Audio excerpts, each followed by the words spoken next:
కొంతమంది BJP గొంతుకలై BRS గొంతుకలై మాట్లాడేటోళ్ళకు మేము చేసింది ఏది కూడా నచ్చుతలేదు. బీజేపీని చేయమంటే దేశంలో సాధ్యం కాదని బీజేపీ నాయకులు ఇక్కడ సన్నాయి నొక్కులు నొక్కుతారు. మేము చేసింది మాత్రం అబద్ధమని ఒక దిక్కు బీజేపీ మాట్లాడతారు, వాళ్ళ ఫాలోవర్స్ వివిధ రూపాలలో ఉన్న వాళ్ళు మాట్లాడతారు. కాబట్టి ఏం తప్పునో చెప్పమంటే చెప్పడం లేదు. 50 రోజుల కంటే ఇంకా ఎక్కువ టైం కూడా మొన్న కూడా ఇచ్చినాం కదా. డే టు టైం అంటే డే టు టైం చెప్తే నేను వచ్చి ఇక్కడ తప్పులు ఉన్నాయో నేను చూపించడానికి నేను సిద్ధంగా ఉన్నాను, ప్లేస్ చెప్పమని రమ్మని చెప్పేసి ఎవరు వస్తారు అని రేపు ఎమ్మెల్సీ మండలి ఉంటాయి కదా, అందులోనే డిస్కస్ చేయమను, లేకుంటే ఎక్కడైనా కూర్చోబెట్టి చెప్పొచ్చు కదా, దాందేముంది.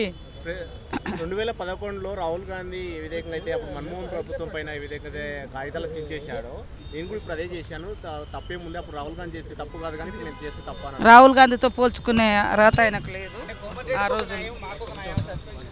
ఇక ఆయన గురించి ఆయన బాగా ఆలోచించుకొని మాట్లాడాలి, ఎక్కువ ఆలోచించుకొని మాట్లాడితే బాగుంటుంది చాలా. ఇంకా రాహుల్ గాంధీ గారిని కోట్ చేసిండంటేనే ఆయన గురించి అర్థమైపోయింది.